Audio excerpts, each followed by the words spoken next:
বৃহস্পতিবার উদয়পুর উদ্যান ও ভূমি সংরক্ষণ এবং কৃষি দপ্তরের যৌথ উদ্যোগে মাতারবাড়ি বিধানসভা কেন্দ্রের অধীন বন্দোয়ার এলাকায় মুখ্যমন্ত্রী স্বনির্ভর পরিবার যোজনার মাধ্যমে সাধারণ মানুষের মধ্যে সবজির বীজ, ফলের চারা ও কৃষি যন্ত্রপাতি বিতরণ করা হয়।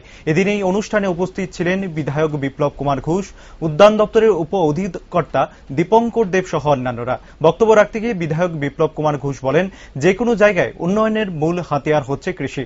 রাজ্যে বিজেপি আইপিএফটি জোট সরকার ক্ষমতায় আসার পর রাজ্যের কৃষকদের মান উন্নয়নের লক্ষ্যে বিভিন্ন পদক্ষেপ গ্রহণ করেছে সরকার। পাশাপাশি প্রত্যেক পরিবারকে স্বনির্ভর করে তোলার জন্য বিভিন্ন প্রকল্পের মাধ্যমে কাজ করে চলছে রাজ্য সরকার। সচ্ছল করতে চাই।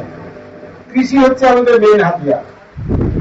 যে গ্রাম, যে রাজ্য কৃষিতে ভরপুর, হেলদি কৃষি আছে, তার কাছে আর কিচ্ছু প্রয়োজন নাই। অটোমেটিকলি শিক্ষা আগে বাড়বে, স্বাস্থ্য সুন্দর হবে, চিন্তাধারা সুন্দর হবে। Automatically agriculture is the culture of all culture. Agriculture যেখানে নেই সেখানে কালচার নেই। এটা হচ্ছে মানব জাতির সবচেয়ে বড় কালচার এগ্রিকালচার। এগ্রিকালচারকে যদি আপনারা হেলদি করতে পারেন, ডেভেলপ করতে পারেন, অটোমেটিকলি আপনাদের মানসিকতা, মন, শিক্ষা সব ডেভেলপ হয়ে যাবে।